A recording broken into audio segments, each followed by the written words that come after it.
Hi, greetings everyone. Welcome to my case study video.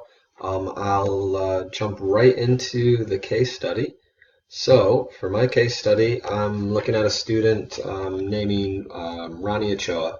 And so, a little bit about Ronnie. He's a 14-year-old student, currently in ninth grade. I have him in my ninth grade world history class.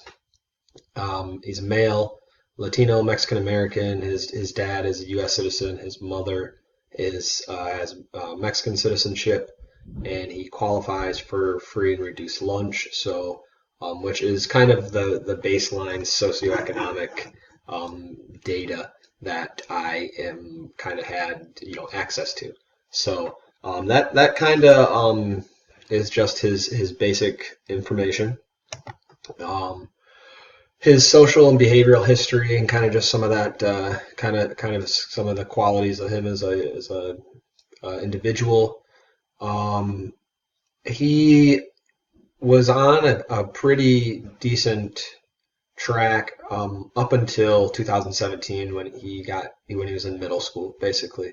And to kind of summarize how I feel about his behavioral kind of issues that he's currently has had and had since.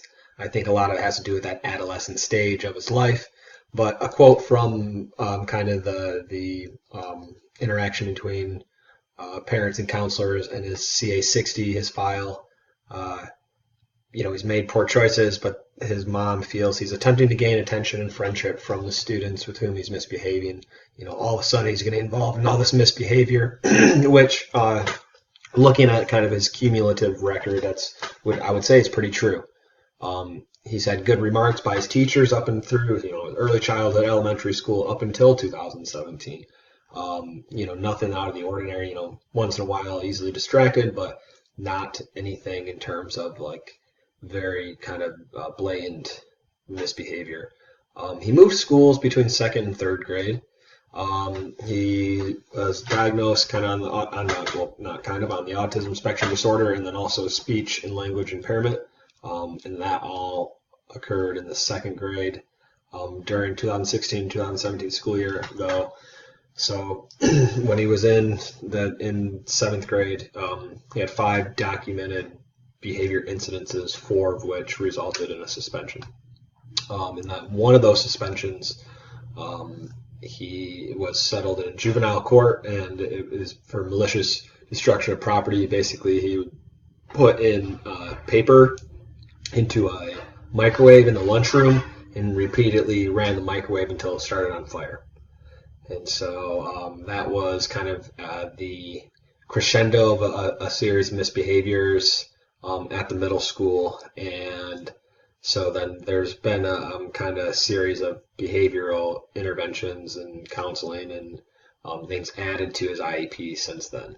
So his academic history, his grades and scores and everything have been pretty consistent up and through 2016, where he failed a class in 2016, he failed one class in each of 2 semesters during the year, and his grades ranged from C's to B's to A's, but no F's in any class.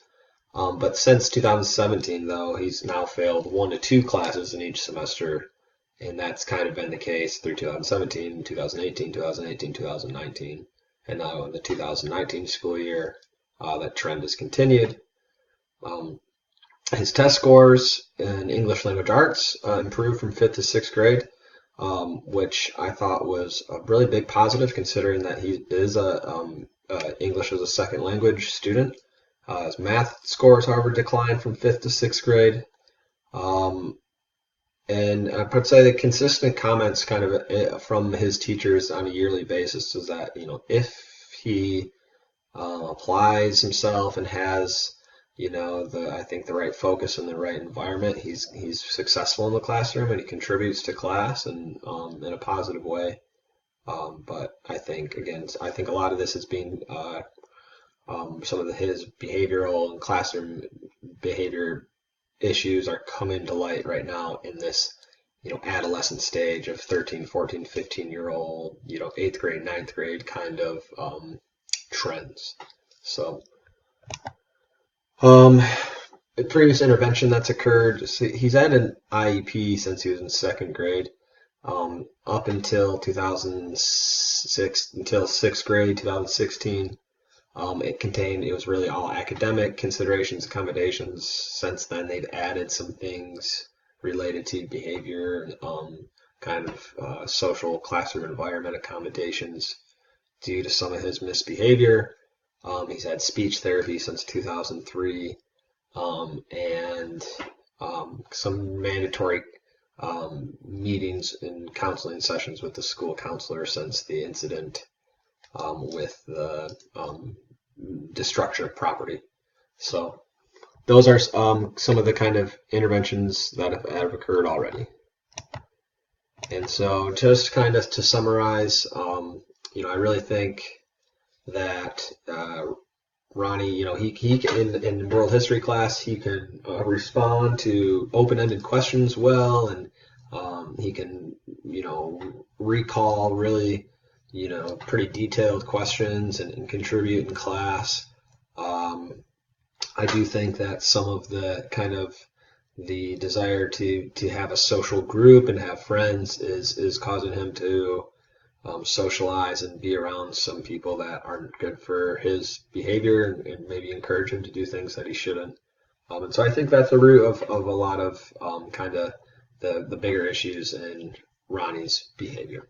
So thanks a lot for listening, and I look forward to hearing feedback from everyone. Thanks.